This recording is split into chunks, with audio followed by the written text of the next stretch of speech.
Recently, I've just celebrated my birthday and a dear friend of mine gave me a beautiful gift. I thought it's worth sharing, so I've decided to make a video about it.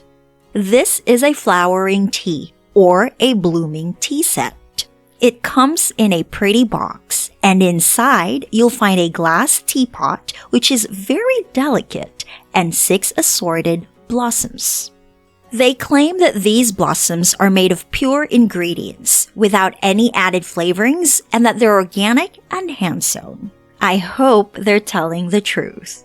Anyway, this is the first time I'll ever try it, so I'm excited.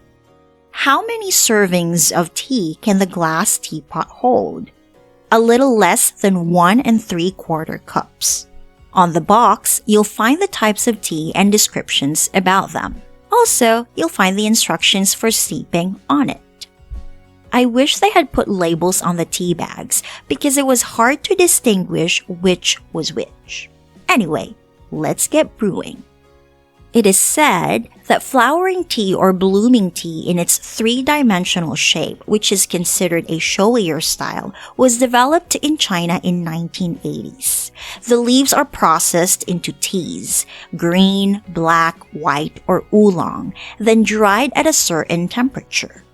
Afterwards, they are bundled and weighed for individual portions. Then the tea and some dried flour or flowers are sewn by hand with a food-safe string or thread and moistened so they can easily be shaped.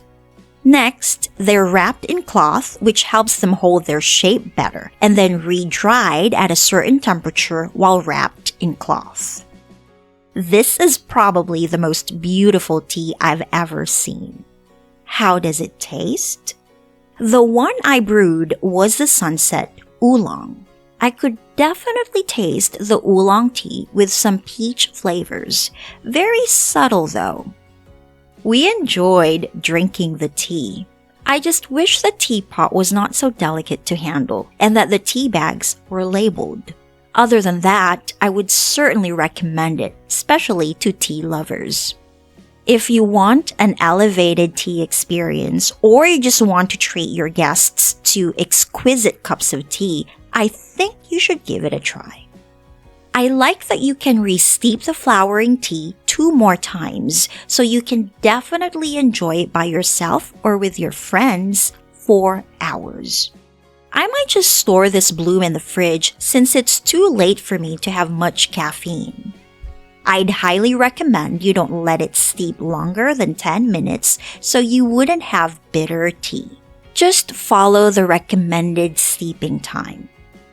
A friend of mine said it would be fun for children to try brewing blooming teas, and I think she's right, but due to the delicateness of the teapot, adult supervision is necessary. I'll post a link to the tea set in the description box if you're interested in trying it. Have you ever brewed a blooming tea before? What's the most exquisite food or beverage experience you've ever had? Let me know in the comments section. I'd love to hear about it. Ciao!